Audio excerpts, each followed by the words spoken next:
का बहुत स्वागत करती हूँ नीरज जी। आज मतदान हो रहा है 8 सीटों पर और इन 8 सीटों के बारे में हम 2019 का आंकड़ा देखें तो 60 सीटें बीजेपी ने जीती थी, जिसमें से एक बीएसपी ने जीती थी। लेकिन अब चुनावी मैदान में सपा कांग्रेस गठबंधन के साथ उतरे हैं, बीएसपी एकला चलो की रणनीति के साथ है और बीजेपी भी मजबूती के साथ अपनी उम्मीदवारी, उनके प्रत्याशी दर्ज करा रहे हैं। लेकिन तमाम जगहों पर समीकरण भी अलग अलग दिख रहे हैं। कहीं बीएसपी खेल बिगाड़ रही है तो कहीं बीएसपी हो चाहे कांग्रेस चाहे सपा, कास्ट फैक्टर के साथ उन्होंने उम्मीदवार नहीं उतारे हैं। खासतौर पर मैं मेरठ की बात करूं तो यहां पर बीजेपी के लिए चुनौतियां दिख रही थी। राजेंद्र अग्रवाल पहले थे लेकिन अब उम्मीदवार उन्होंने बदल दिया है।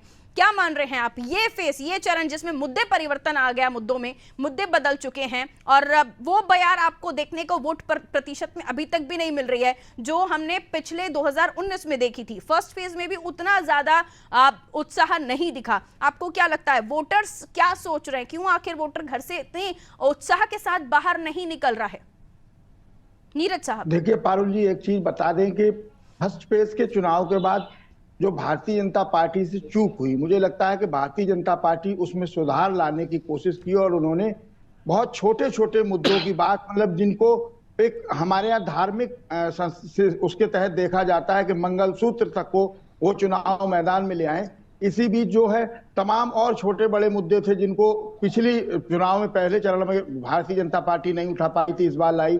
मेरठ सीट निश्चित रूप से जैसा कि चर्चा का विषय बनी हुई है कि अरुण गोविल साहब वहां स्थानीय मुद्दों की बात नहीं कर रहे, वो कह रहे हैं चुनाव जीत जाएं उसके बाद हम मुद्दे पे बात कर लेंगे, तो निश्चित रूप से वो सीट फंसती दिख रही है क्योंकि 3 बार से लगातार सांसद राजेंद्र अग्रवाल जी का टिकट वहां काटकर भारतीय जनता पार्टी, मुझको लगता है क्या पछतावा कर रही है। इससे पहले कोई बात कहूं, मैं एक बड़ी बात आपको जानकारी दे दूं, अलीगढ़ में एक जगह है लाल गली, ये जो है इसके क्या नाम टप्पल के बिल्कुल नजदीक है और जेवर एयरपोर्ट इसी के पास बन रहा है।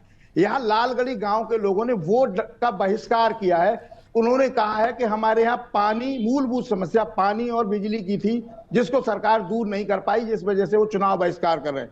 दूसरी मैं बात करूंगा मथुरा, जो हाई प्रोफाइल सीट है। मथुरा में गांव है मुखरानी गांव को राधा रानी का गांव भी कहा जाता है, ननिहाल कही जाती है। यहाँ के लोगों ने भी चुनाव का बहिष्कार किया है। इनका मुद्दा था कि यहाँ सड़क नहीं बन पाई। ये मथुरा जनपद मुख्यालय से मात्र 25 किलोमीटर की दूरी पे है और गोवर्धन से मात्र 500 मीटर की दूरी पे।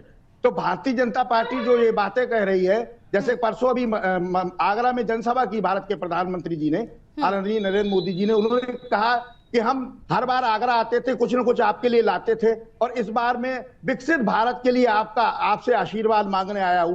तो विकसित भारत की तस्वीर आप देख पा रहे हो कि जेवर एयरपोर्ट, नोएडा से ज्यादा विकसित कोई उत्तर प्रदेश में शहर नहीं है, उसके बगल में ही आप बिजली और पानी नहीं दे पा रहे हैं। और मथुरा जो आपकी सबसे हाई प्रोफाइल सीट है, वहां पे आप सड़क नहीं बनवा पा रहे हो। कहां का विकास, किस चीज का विकास की बात कर रहे हैं? दूसरा चरण है और दूसरे चरण में